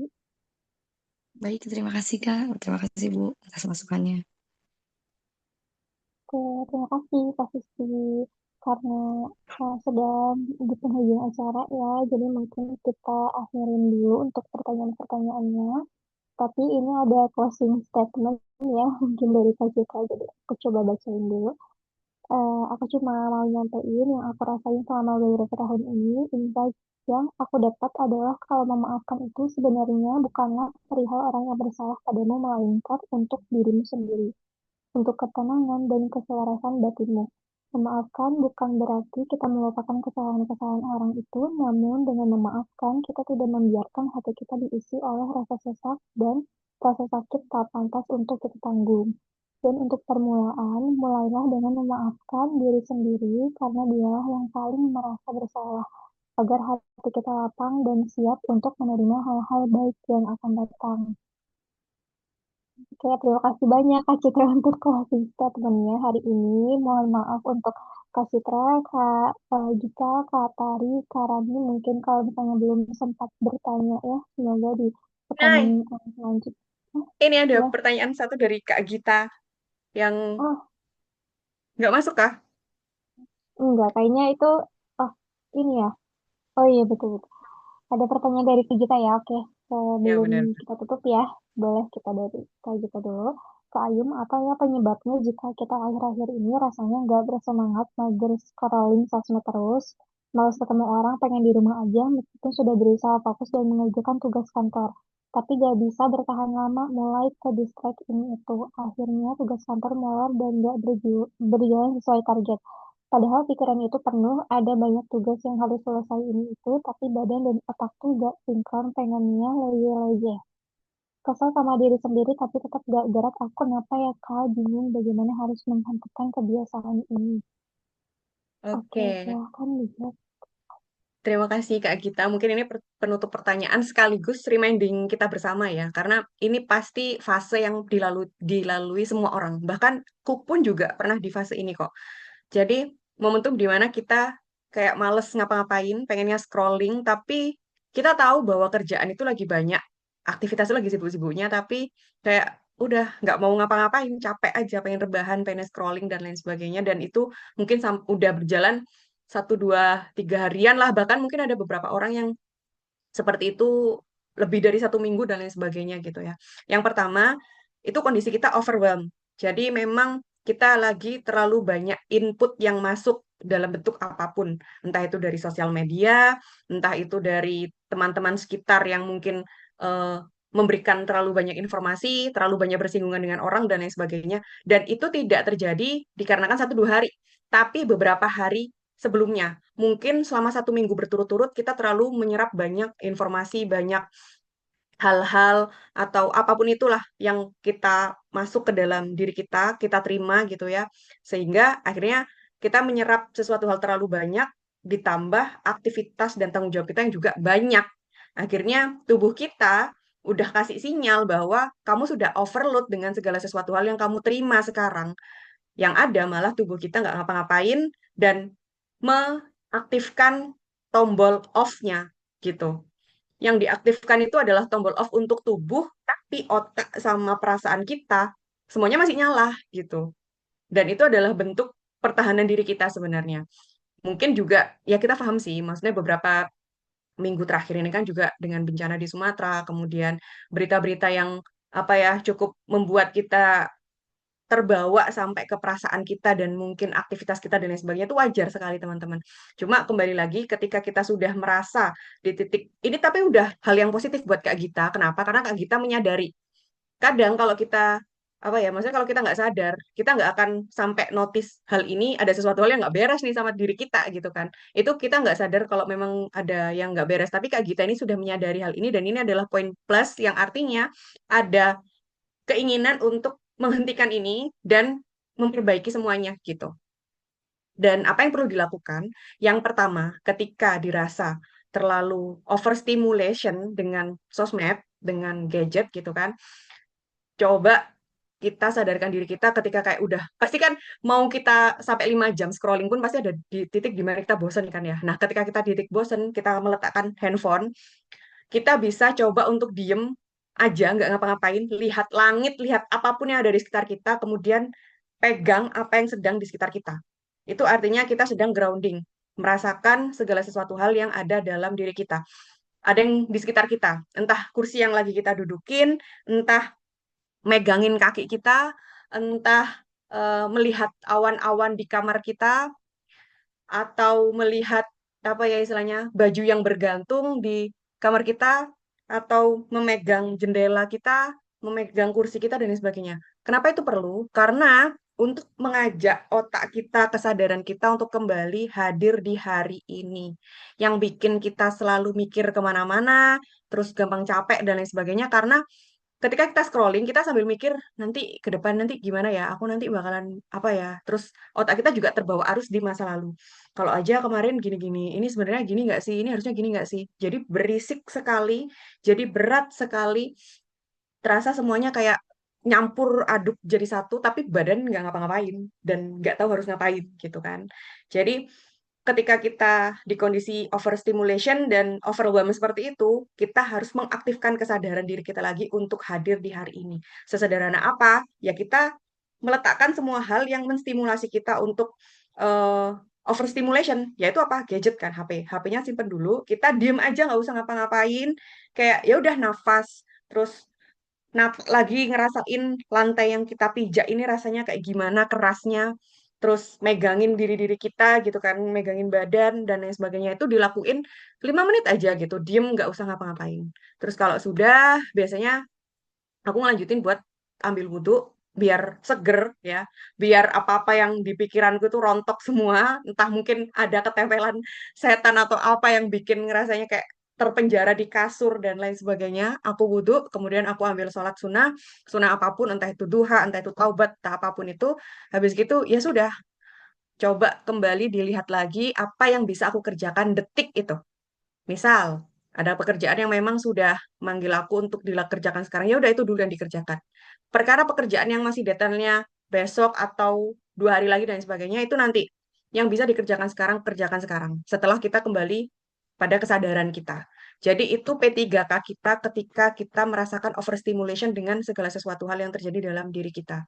Yang penting punya itu tadi, Kak kita sudah sadar, sudah menjelaskan secara rinci kendala dan kondisinya Kak Gita itu sudah salah satu bentuk kesadaran diri ya, dan itu sudah bagus sekali. Kalau sudah sadar, artinya sudah bisa ada sesuatu yang kita lakukan untuk membenarkan diri kita gitu. Dan itu bukan berarti Kak Gita apa ya istilahnya kayak eh, nggak berarti apa-apa atau mungkin bakalan gagal atau gimana, enggak. Tapi memang ya itu fase dalam hidup kita aja kok gitu. Dan itu bisa dibenerin dan bisa diperbaiki. Nanti pada akhirnya kita akan kembali lagi ke diri kita yang kembali baik-baik saja gitu. Kuncinya penyebabnya apa ya? Karena overstimulation dan overwhelm dengan banyak hal dari minggu-minggu atau hari-hari sebelumnya gitu. Dan itu menumpuk di diri kita semuanya. Tubuh kita pengen jaga kita supaya kita tuh nggak berlebihan nerima itu semua gitu. Makanya dikasih tombol off untuk tubuh kita, tapi pikiran dan hati kita ironinya nggak berhenti untuk bekerja, nggak berhenti untuk merasakan, nggak berhenti untuk mikir. Akhirnya ya udah kita terjebak, males, pengen di rumah aja nggak ngapa-ngapain dan malah pikirannya malah kemana-mana gitu. Mungkin itu yang bisa dicoba untuk lakukan Kak Gita, teman-teman, dan juga pengingat buat aku pribadi untuk konsisten melakukan hal itu ketika di kondisi-kondisi seperti itu. Mungkin itu Kak Gita, semoga menjawab. Terima kasih.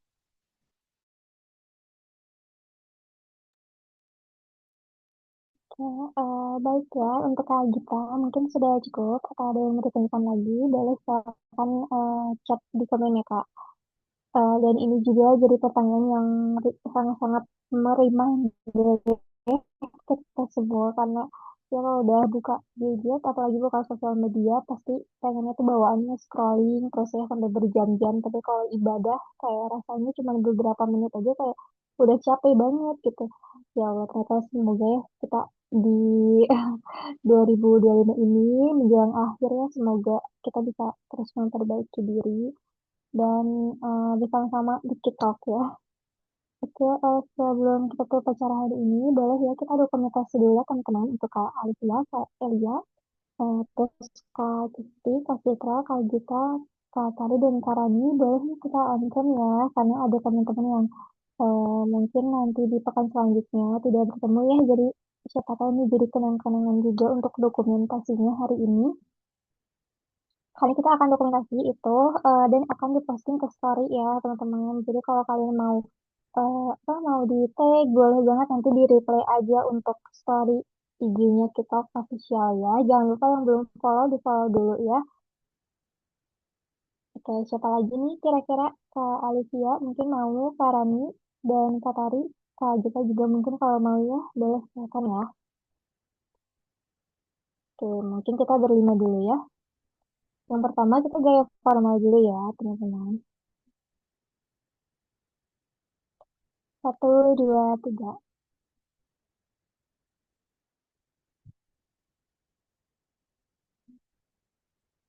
Yang kedua kita gaya bebas.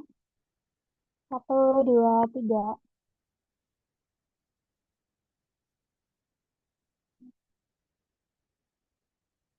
Oke, terima kasih teman-teman semua hari ini. Masya Allah hari ini senang banget ya pesertanya bisa aktif semua dan kita juga banyak banyak mendapatkan saran-saran baik itu dari materi, dari Kak Ayun Daigo, atau dari teman-teman semua, dari update